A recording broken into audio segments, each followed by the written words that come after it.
Good morning, Warriors. Back with another episode of Vigor Warriors 2 and the 1% Club. Hope you guys are doing well. Hope you guys are on your purpose and your goals. And hope things are going well. So, good morning to everyone. I hope that things go well for you today. Today is September 14th, 2022, and it's getting cooler, so I like that a little bit. So thank you once again to great people. I'm catching up on some things, and I want to kind of do one today with a comment from Storyline, who talks about how this world is filled with temptation and weakness and all that, and makes a very, very good point.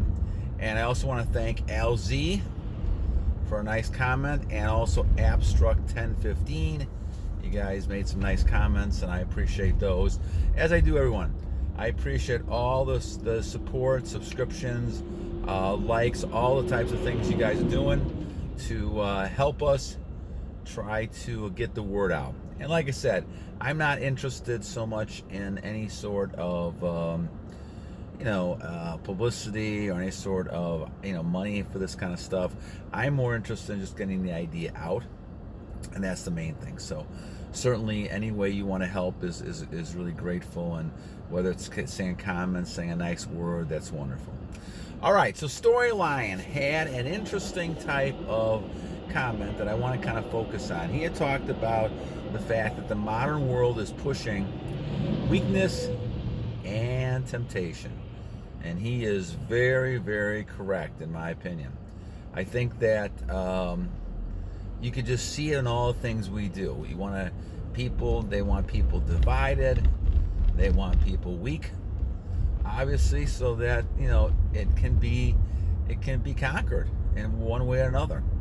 And I think that by whoever, and I think this is where we get back into the old type of thing of saying, let's look at past history and even biblical history. We can see this.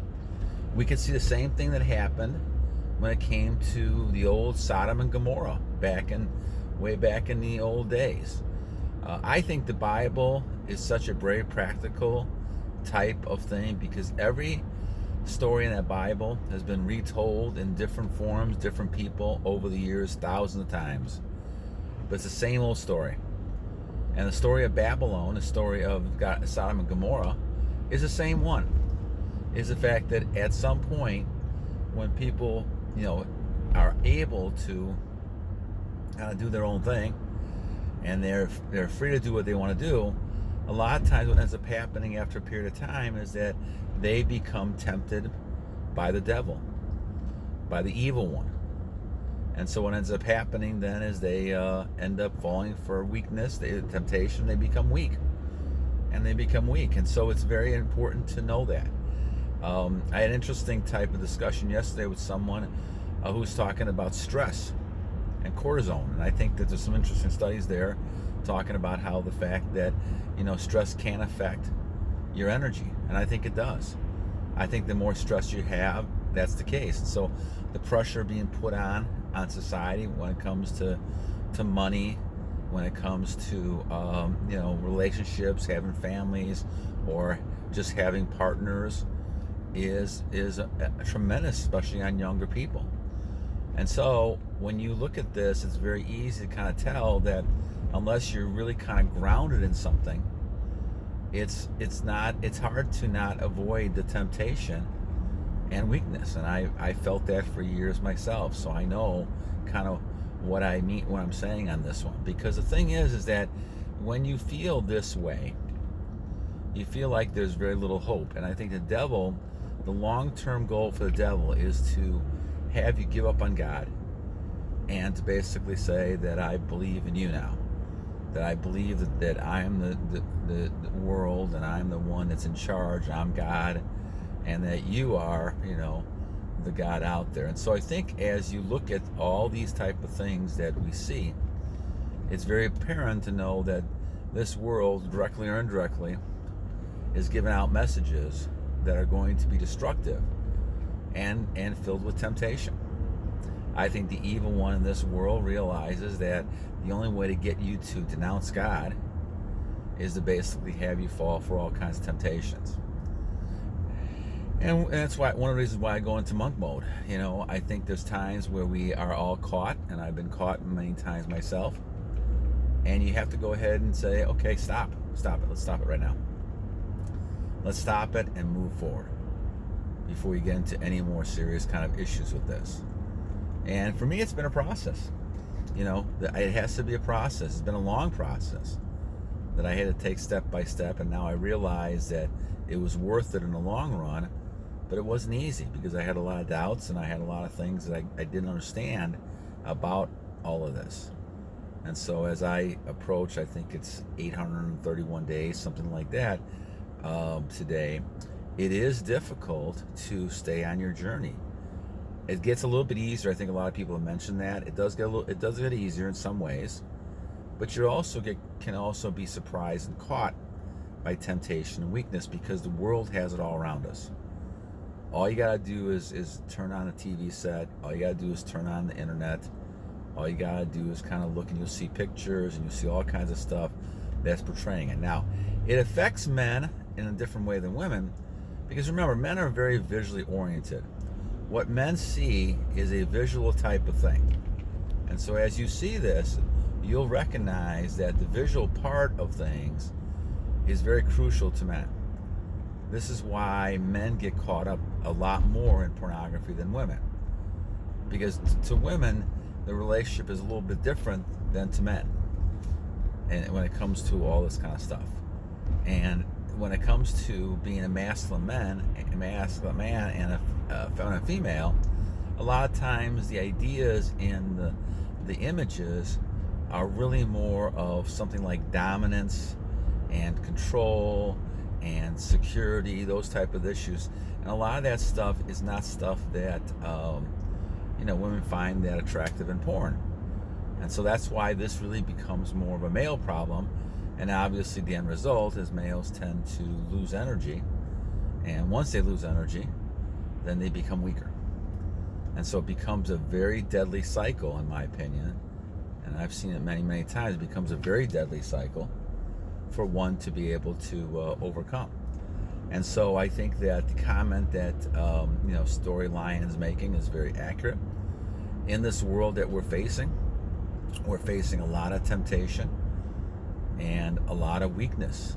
I just turned on a TV set for a second. I saw these people talking at some kind of awards thing, and they just looked silly to me. A lot of these men look just silly. I don't know what else to say about it. They just weren't men.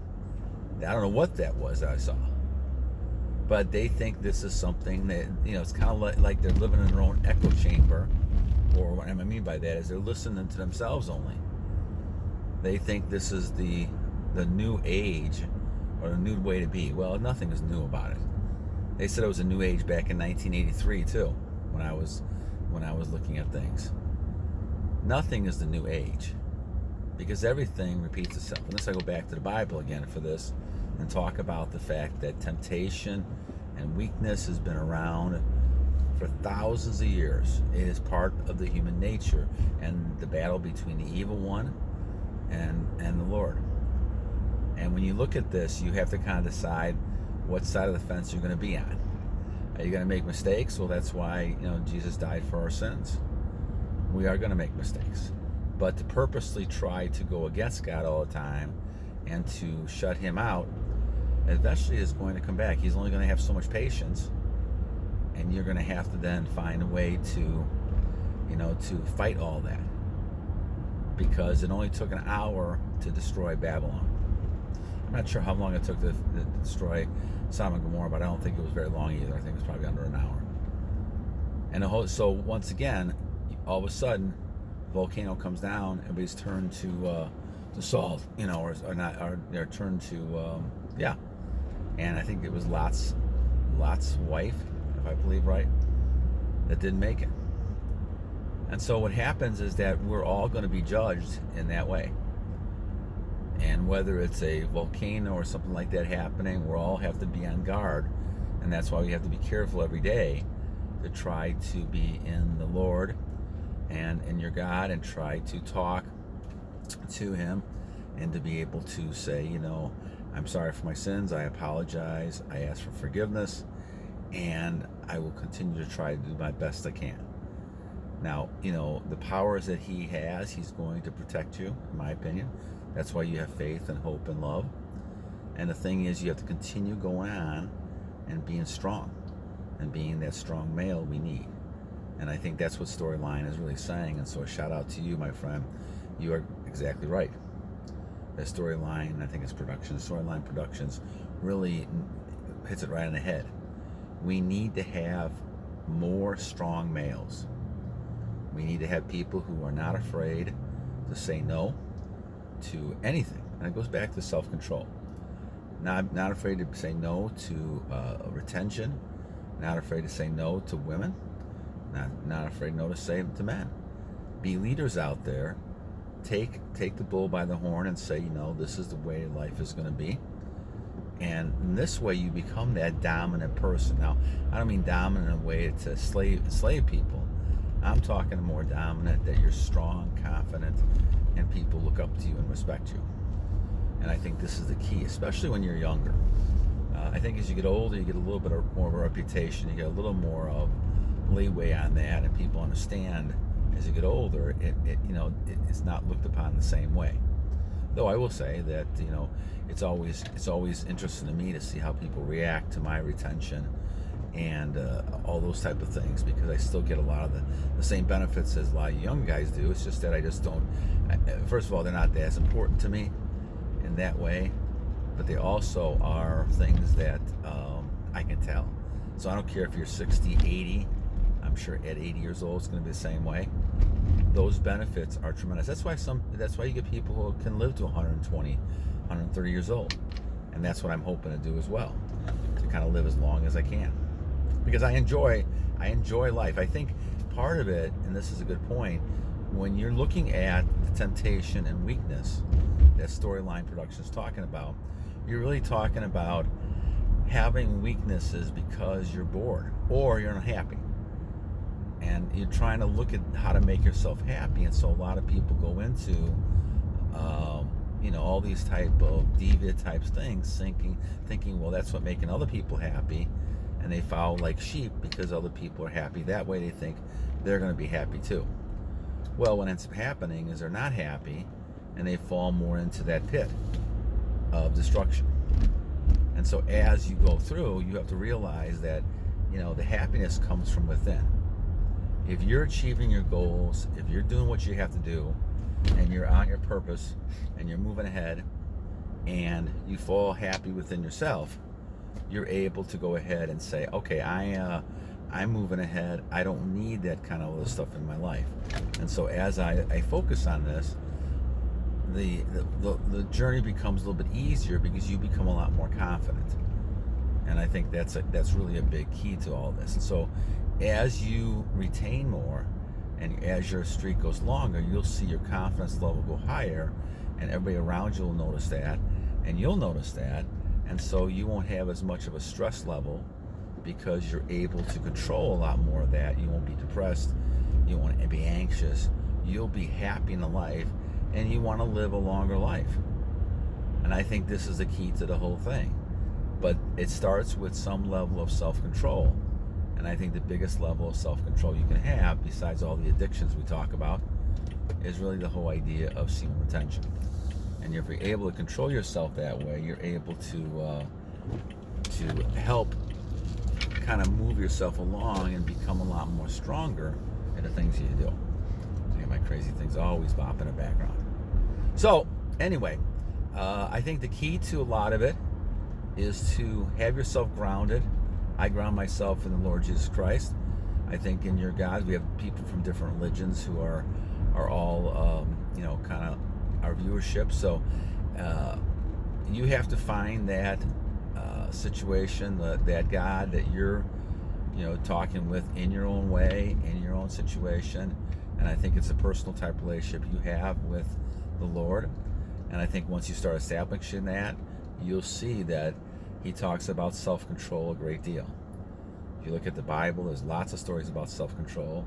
because it is peppered. The Bible is peppered with all kinds of stories of deviant behaviors. It's all set up with a lot of weakness, temptation. There's all kinds of people having intercourse, cheating with their husbands and wives and kings, all these people. It is all over the place. So if it's all over the place, that means it's one of those issues in society that doesn't stop. And I don't care how long ago the Bible was written, it's the most practical thing you can ever see, because stories in life repeat themselves. Human beings are still human beings. Until human being changes, then you're always going to get something that you need to kind of look and see, well, how do human beings behave? And that goes back then to the Bible, talking about, well, this is how human beings behave. And so I think that Storyline Productions make a great comment on this, because the idea is, in this world right now, we're heading towards that idea of, temptation, weakness, and self-destruction from within, as all dynasties have. Now, perhaps as a society we can stop it, perhaps we cannot. Maybe it's God's purpose, and this is the way we're going to be moving. But what's going to happen is individuals are once again going to be saved and from all that kind of destruction. So just like Lot and Sodom and Gomorrah, he got out before the volcano hit him. The same thing's going to happen with you. If you're able to be that type of person who is well-grounded and well-faith, and you have all those type of things, you're going to focus on having strength. You will be one of those people who basically is not going to fall victim to all those things that can kind of destroy you. And I think that's kind of a key to a lot of the situation. And so just like with the Roman Empire, just like with Babylon, just like with the Incas, just like with the Mayas, a lot of these self-destructed because of the temptation and the weakness. I think we had said 250 years or something like that in that ballpark, which most of the dynasties have. And so I think we're over that with the United States, but we'll see what happens. Anyway, great comments, Storyline. I appreciate that, and Storyline Productions, and you guys have some good comments today about it. Continue the comments, and we'll talk to you guys soon. And until then, my friends, battle on. Have a great day, and God bless each and every one of you guys. Keep on the battle.